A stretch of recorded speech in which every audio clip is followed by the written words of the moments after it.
Jesus, huwaran ng ating panalangin.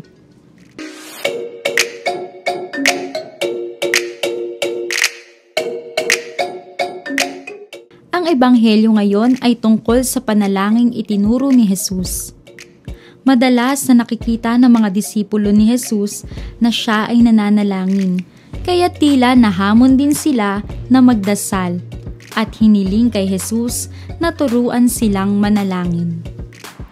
Tinuruan ni Jesus ang mga alagad na tawagin ang Diyos na Tatay at magtiwala sa Kanya dahil kung paanong ang isang ama ay kinakalinga ang kanyang mga anak, ganon din sila kinakalinga ng Diyos. Ipinakita din ni Jesus na hindi lamang isang ama ang Diyos, kundi isang kaibigan, na hindi alintana kung siya man ay maabala sa kalagitnaan ng gabi, maibigay lamang ang pangangailangan ng isang nangangailangang kaibigan.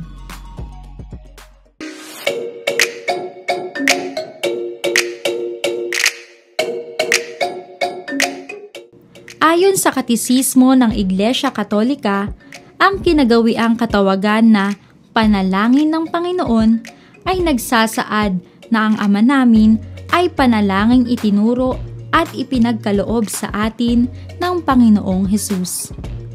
Ang panalangin nagmula kay Jesus ay tunay na kakaiba. Ito ay sa Panginoon.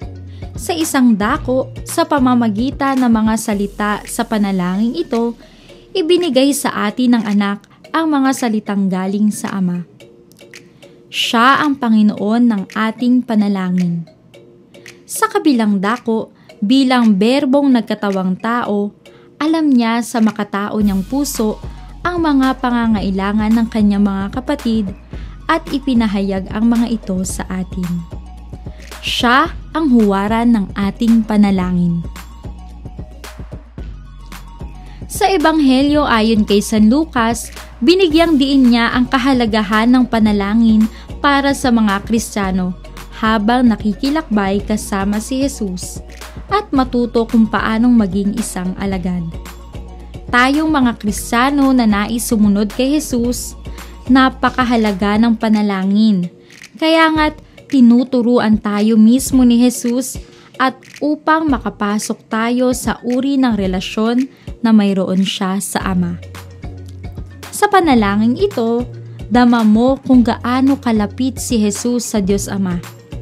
Tinawag niya ang Diyos hindi lamang Ama, kundi Aba, na halos kahalintulad ng salitang daddy o tatay, o kung paanong tawagin ng isang anak na tuwang-tuwa sa kanyang ama. Kaya nga't nagalit sa kanya ang ibang mga Hudyo na hindi makapaniwalang kaya niyang tawagin ng Diyos sa ganoong kataga dahil pakiramdam nila ay pambabastos ito sa Diyos.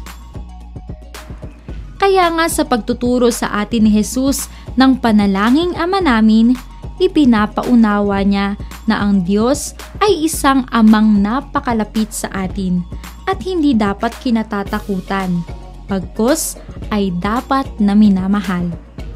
Kung tinatanggap natin na minamahal tayo ng Diyos, magtitiwala tayo na Siya na ang bahala sa mga pangangailangan natin.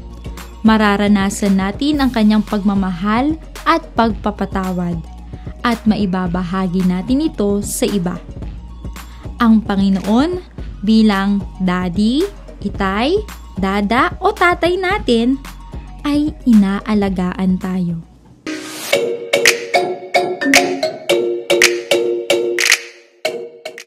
Sa pagtuturo sa atin ni Jesus ng panalangin Ama namin, ano-ano ang mga bagay ang nais niyang ipagawa sa atin bilang kanyang mga kapatid at alagad.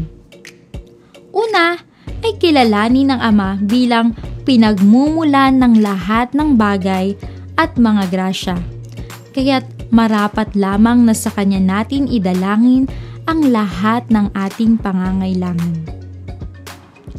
Ikalawa, nais ni Jesus na hangarin natin ang kaharian ng Diyos at huwag umasa sa mga temporal na naibibigay ng mundong ito. Ikatlo, lagi nawa nating maging gabay sa bawat gawain at desisyon na mangyari ang kalooban ng Diyos. Ikaapat, magawa nating iparanas sa iba ang naranasan nating pagmamahal, pagpapatawad, at mga biyayang ibinigay ng Diyos sa atin. At ikalima, hilingin natin sa Diyos na lagi nawa tayong ligtas at iadya tayo sa lahat ng masama.